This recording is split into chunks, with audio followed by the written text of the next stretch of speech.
Well, greetings once again to all of Turdville. This is Turd Ferguson. It's another Thursday, which means it is time for another exciting and thrilling Access to Access webinar.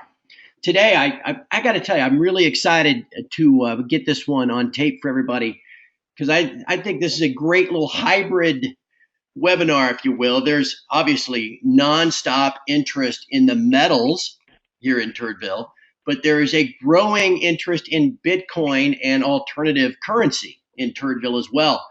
And I found out about this company a couple of weeks ago, and I thought, oh, this is just perfect. The guy we have with us today is Stephen Macaskill. And Stephen is the CEO, owner, and founder of a online bullion store called Amagi Metals. And what's unique about Amagi Metals is they are one of the largest Bitcoin retailers in the world. This is a precious metal store online that accepts Bitcoin as payment. I mean, can you beat that? So anyway, Stephen, thank you very much for taking some time to step into Turdville. How are you today? Wonderful, and thank you for having me. It's a pleasure. You do not sound like you are battling a big cold like old turd. You sound like you are in good physical shape this morning. I am, yes. And I want to apologize to everybody listening. If you hear me sneezing or any of that kind of stuff in the background, I'm going to do everything I can to keep that from happening. Stephen, all right. So tell me, let's start a little bit tell us about yourself and tell us about Amagi Metals, how long they've been in existence, where you're located, all that kind of stuff. Anything. Give us a commercial for Amagi. Yeah, we are located in Denver, Colorado. The business, Amagi Metals, has been around since 2008. I have owned it since 2010. I purchased it from a friend who was using the business as more of a hobby to make money and pay for college. And I saw a huge potential. I have a background in promoting financial responsibility and sound money. And so it was a match made in heaven. So when I purchased the business, I saw the potential and have been expanding it ever since. And in 2012, we started accepting Bitcoin, and we're very pleased with the Bitcoin and cryptocurrency community and hope to serve them for many more years to come. I suspect you will as well. They're definitely here to stay. Um, Yes. I think Amagi is interesting. I was joking with Stephen earlier. I said, is it Amagi or is it Amagi? And it made me think of Mr. Miyagi in The Karate Kid because he'd always get up and out of shape when people would call him Mr. Miyagi and he'd say, no, Miyagi. Um, Yeah. we don't know if it's Amagi or Amagi, right? What is the genesis? Where'd that name come from? Yeah, it's actually a symbol, and it's the name of a symbol that is over 4,000 years old. It comes from the very first human civilization, and it's the first human representation of liberty. And I chose that word because, as a big advocate of individual liberty, I think that it's inherent in human nature.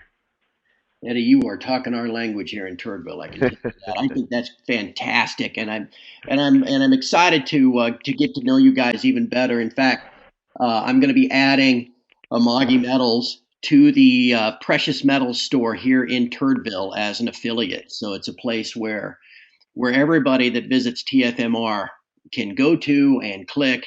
There's only a couple of precious metal stores on there, and we're going to add Amagi just because again I can't imagine that the world of we'll call it cryptocurrencies or whatever isn't going to continue to grow and expand.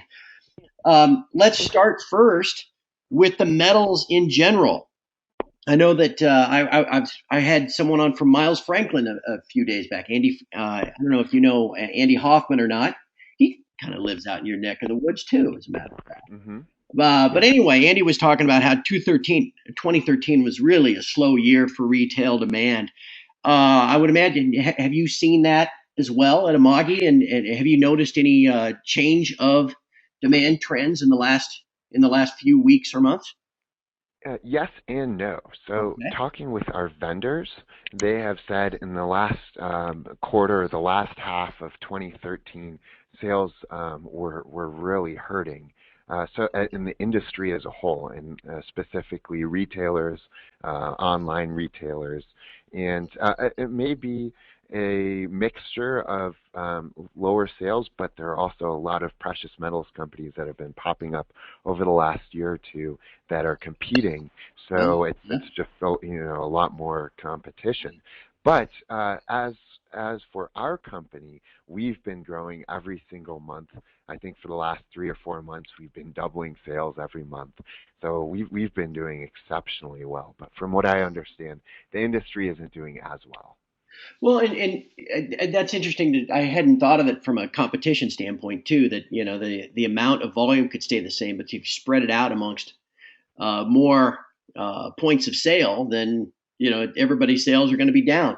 What do you make, Yeah, Stephen, of the what's going on with the U.S. Mint? They're claiming that they have to hold back production because one of the reasons is they can't get enough blanks. It seems like they're coming up with all sorts of reasons to not show or to limit the amount of sales. I mean, do you have any experience with that? I mean, do you have any? Can you comment on that at all? yeah, and just to briefly mention what you were talking about before, last year they had an all-time high in sales of American Silver Eagles, something like 42.67 million Eagles were sold last year, which Right. is more than any other year. So people are still buying the precious metals, the gold and silver. But as for the shortages, and we were actually affected a little bit because one of the uh, producers of the blanks is Sunshine Mint. And for about 2 months, we couldn't sell their products because they shut down selling all their products so that they could just make blanks for the U.S. Mint. And from what I understand, they also recently opened a new mint. But it's I think a lot of it started back in April. There's a big discrepancy between paper gold and silver and physical gold and silver. And the price of gold and silver, I think, is mostly dictated by the paper. Yep. And when the paper price drops gold and silver down a lot, uh, and of course, a lot of the physical gold and silver are in 100-ounce bars or 1,000-ounce bars. The stuff that people want to buy to preserve their wealth, the coins, the 100-ounce silver bars, became very difficult to find, and everyone went out to rush and buy the physical stuff when the prices dropped. And the physical stuff was running out. A lot of mints shut down for a time, or the extended delays upward of 6 to 8 weeks, and so there's a huge discrepancy between the physical and the paper. And if the paper prices continue to drop, the physical prices, we're going to see more shortages. We're going to see people holding on to like COMEX. They said last month something like for every physical ounce of gold, there were 92 pieces of paper that were claims on that physical. Right. So, and that's a big issue. And so it's creating a lot of shortages when it comes to physical, in terms of being able to getting it to the customers, and making everyone happy. I want to transition to Bitcoin then, and again, encourage anybody listening. If you have some questions about, well, physical metal, or if you have some Bitcoin questions, if you just want to know more about it, I'd consider Stephen an expert in this stuff. So please start putting your questions into the dialogue box. But let's, Stephen, on Bitcoin and the other alternative currencies like that. You've been a proponent for quite some time. And I know a lot of folks, and I even feel this way too. I still just continue to stack gold and silver. I like stuff that I can hold in my own two hands and bury at the bottom of a lake if necessary. And though there are safeguards in place, can you talk a little bit about for cryptocurrencies? Can you talk a little bit about Bitcoin and your comfort level with it and in holding it and using it as an alternative? Yes, so I'm not necessarily an advocate of Bitcoin as much as I am an advocate of cryptocurrency. Right. Bitcoin Okay. is kind of like the figurehead or the leader in cryptocurrency, Yeah, much like MySpace was the leader in social media. I'm not saying that Bitcoin is like MySpace and will be I replaced understand. by Facebook, but it's possible. Or Um, let's so or I'll just interrupt you for a second and say it's kind of like these Kleenex that I'm using today. yes. Kleenex has been kind of, as you new ubiquitous term for any type of tissue into which I'll blow my nose. Exactly, So there you go. exactly. So that's So, what we'll just yeah, call Bitcoin as just kind of this catch-all for all different cryptocurrency. yeah, yes. And I think that it is revolutionary and it's going to change the world we live in. And I think that is going to happen very quickly. And a good way of looking at it is looking at major technological adoptions. And we can look back at the last 100 or 150 years. We have the telephone, and then we have radio, and then television, and then internet, and now Bitcoin. And each one of these technological innovations had a quicker adoption rate than the one before. Each one was revolutionary, connected the world, made us the world a better place. The only tricky thing is, of course, there are booms and busts, and like the internet, we saw a dot-com bubble. There will most likely be a cryptocurrency bubble. Maybe not necessarily Bitcoin, but cryptocurrency in general. I wonder if it isn't. I'm sitting here thinking as you're talking, if part of that isn't a temporary dilution in a sense, in that Bitcoin is, I don't even know what it is at this point, $800-900. It is just under $800. Okay.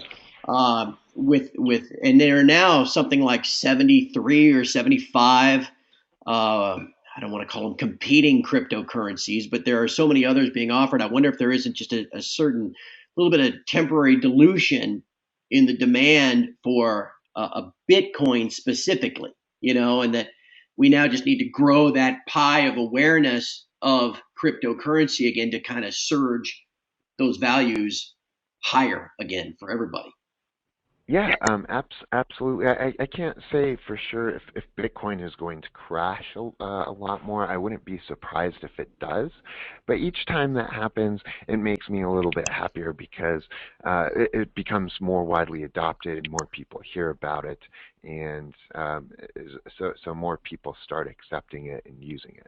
Yeah, and I think and just like gold and silver, what I think people need to be uh, conscious of is, is they're holding dollars and keeping their investments in dollars while the dollars are being so rapidly devalued.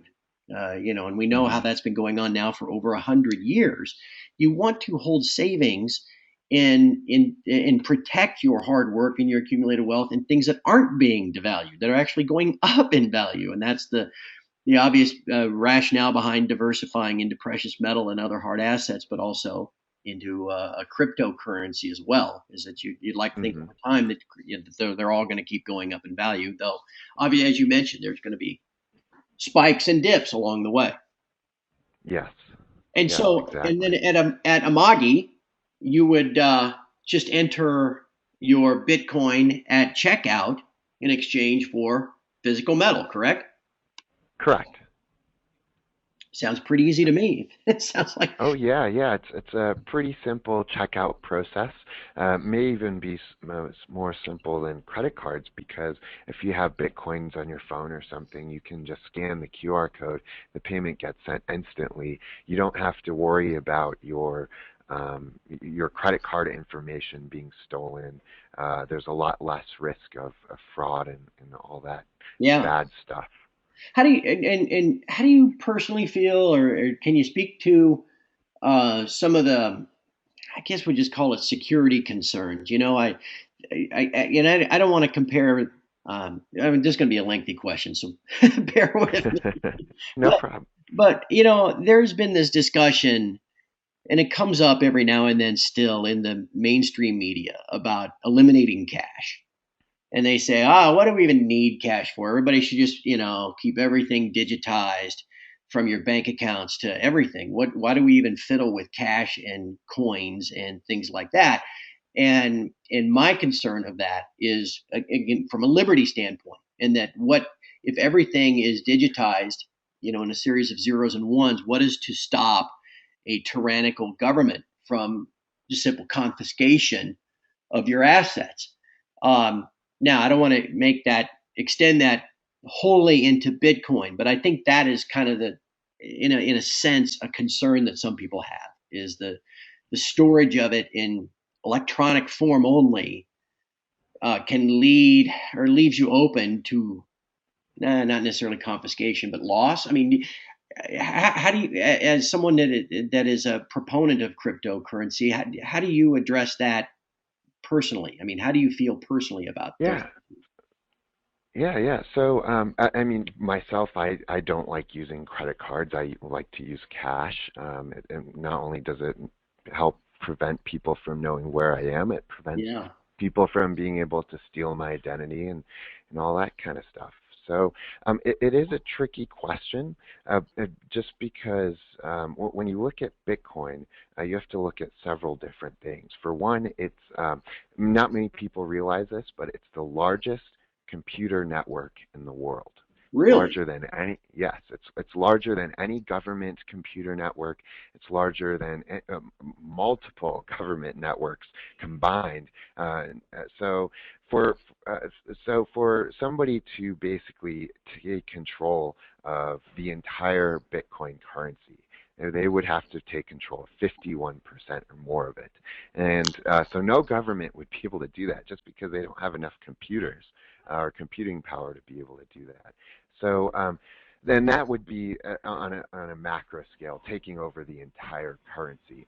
And every time somebody joins the network, uh, they do it voluntarily of their own volition, and they're securing the system and securing the network system. But on a personal level, there is a little bit of a security risk. So you're given a private key that you should not share with anyone, and that includes the government.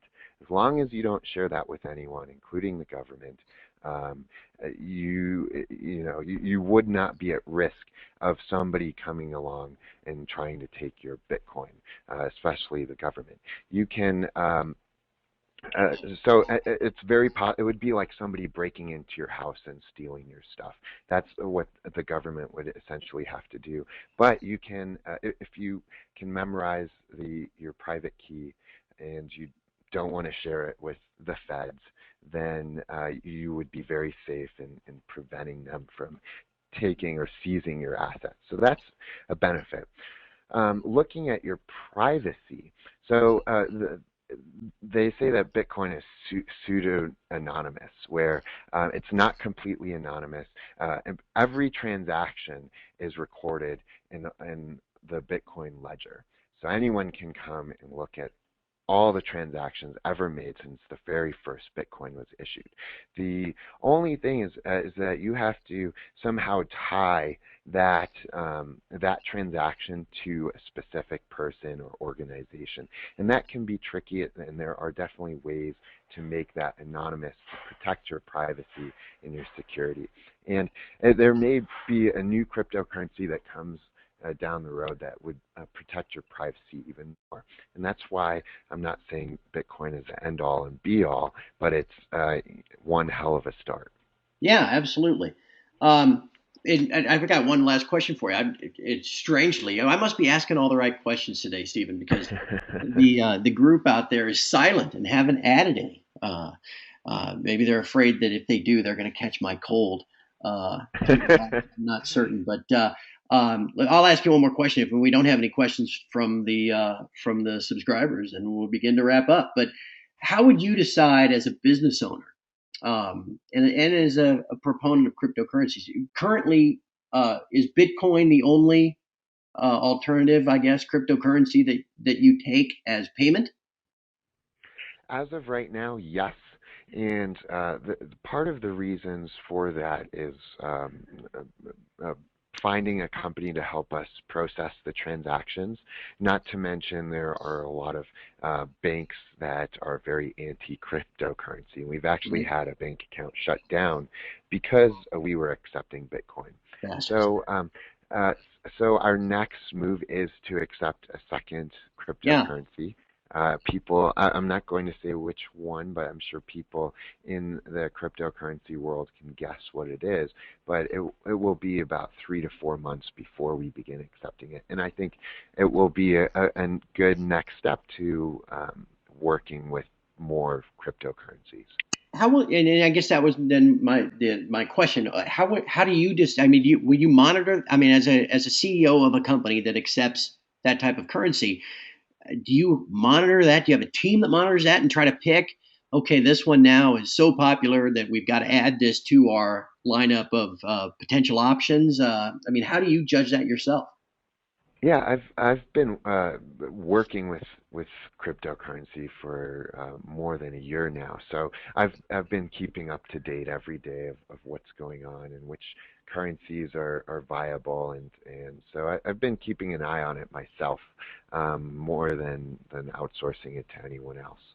But and then also I have some good friends who are extremely knowledgeable and are basically making the innovations in the crypto world. So it's really nice to have those ties with these Yeah, people who are able to give us basically the inside scoop about the various cryptocurrencies and what's going on. I would imagine that's a very good point. I have gotten, excuse me, we some of these folks, we've got a couple folks chiming in. So let Great. me ask you a question from a guy goes by the name of Keg.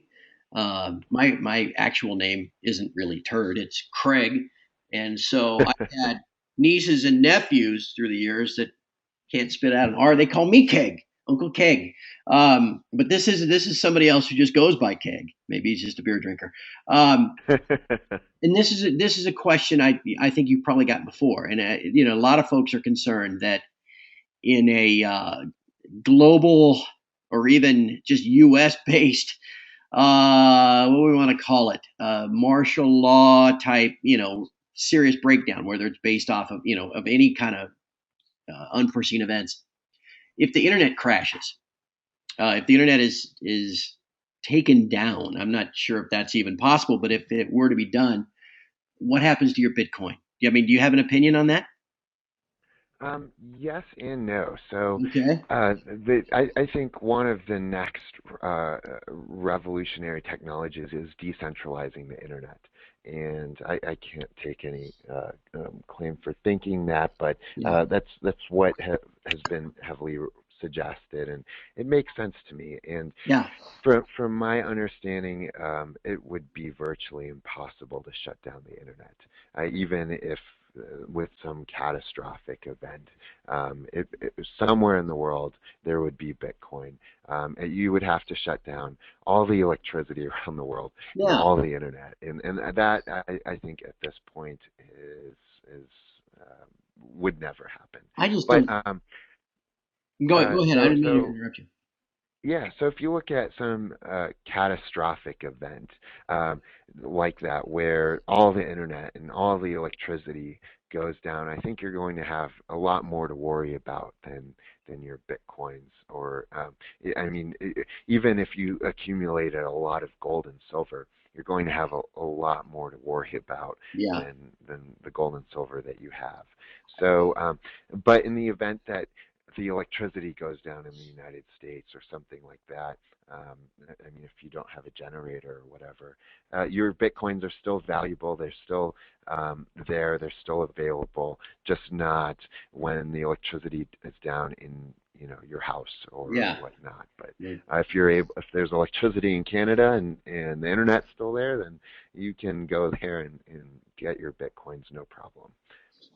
I think that's a very valid point. Absolutely. I mean, it would take a global, um, I guess, a bunch of nasty governments all working together in concert to try to somehow And again, that's Yeah, and difficult to that's almost imagine. impossible. I mean, Yeah, one government can't even organize anything, so yeah. how is more than one going to?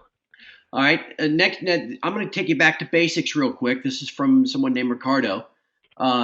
So he asked this as kind of a basic question. So I'm just going to phrase it to you and just see what you have to say. Can you briefly describe the big picture of cryptocurrencies and how they work for just someone that wants to get involved for the first time? The big picture. So, in terms of its revolutionary technology, what it does is it decentralizes the ledger for somebody to claim property. And so, because previously you had to either use a bank or the government, and now it's put it into the hands of the people. And that is pretty revolutionary in that people can privatize and take control of their property a lot better than what we were able to. So that's part of what makes it revolutionary. Yeah. Another benefit is that on a Sunday at 1 p.m., I can send any amount of money anywhere in the world. So I could send $1 million to someone in Russia instantly if I wanted to, anonymously, and for low or no transaction costs. So I could send $1 million to Russia for 50 cents. And so if you think about how many banking transactions Yeah. happen on a daily basis, Yeah. each wire costs $25 to $45. And so the banks are collecting billions of dollars in transaction fees. It takes sometimes a couple of days for a wire to reach an international bank or an international country, and and then also it takes some time and it's not anonymous. By allowing someone to instantly send that money on any time of the day is great because it makes us all wealthier. And if you look at all those transaction fees that aren't going into the banks that you get to keep in your pocket, that Yeah. companies get to keep in their pocket, they get to save money to hire new employees and innovate rather than going to these monopolies or cartelized banks around the world. So there's a lot of great features behind cryptocurrency. And As and to getting, yeah, and to what's get that? started, how what if someone says, I'd like to get involved in this stuff? What does the average person do, Stephen? Yeah, so the best thing to do is do some reading first. I would definitely recommend looking at the, a few websites like there's Bitcoin.com, WeUseCoins.com. Those are two great websites that have information about what Bitcoins are, where you can buy them. And we actually have a knowledge center on Bitcoins as well. It's amagimetals.com/Bitcoins and or Bitcoin. And the best thing to do is start reading a little bit about it, maybe 10 to 20 minutes a day. I wouldn't say just jump in and go and buy some immediately. First understand what exactly it is, what makes it revolutionary, why is it going to end the banking cartel and make us wealthier. And from there, I would recommend making a purchasing decision. Start looking at the price of Bitcoin once a week and other cryptocurrencies. I would say start with Bitcoin just because that's the most well known. It's the most liquid. You can buy plane tickets, you can buy gold, you can buy anything off Amazon with Bitcoin or Overstock.com. So it's a from there, once you've bought one and you understand how it works, then I mean, I think you'll be hooked and Yeah. you'll start investing in it. You'll start understanding it, reading about it, and maybe even promoting it. Yeah, yeah, that's great advice. And I want to just take one quick step back because I think it's a great segue to the final question that comes from Reach West, who was helping us with our audio check earlier. You were talking about uh, a great point: the bank fees, the wire transfer fees. I mean, we're cutting into bank business, central bank business, government business. Um, guess Reach's question ultimately is, what do you? I mean, what are your personal feelings about governments eventually getting involved and trying to take control of this, or banks themselves trying to issue their own? I mean, is there how do you feel about that kind of that battle that's currently being waged? Do you think? Go ahead. Well, I definitely think that there's a currency war that is, and not necessarily with cryptocurrency, but in general.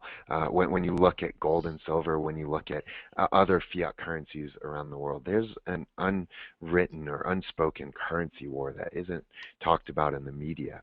And I think going back to Bitcoin or cryptocurrency, that the cat's out of the bag. The government was too slow to react, and which is a wonderful thing in my Yeah, opinion. It's like if they had started regulating Bitcoin in 2009, then it would have been bad news. But even today, I think most government officials don't even have a clue what it is.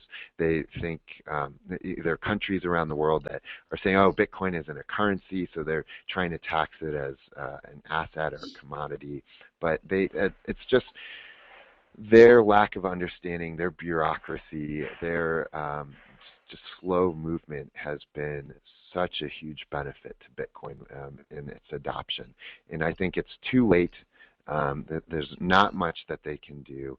Of course, they can add regulations to attempt to control it or prevent people from using it. But at this point, I think it'll be very difficult for them to um, try and control it or um, take it into their own hands. the horses have left the barn. The train has left the station. I can give you all those Exactly. cliches, right?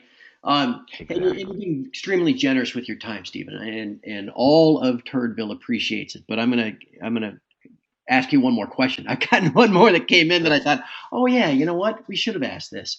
And so I am gonna, if you don't mind, I'll give you one more. Um, No problem. uh, have you noticed? I mean, there's been some discussion about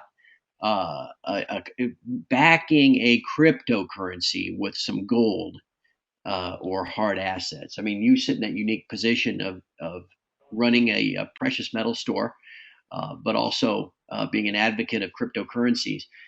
What do you think of that idea? Would that be is that something we should expect at some point? Do you think?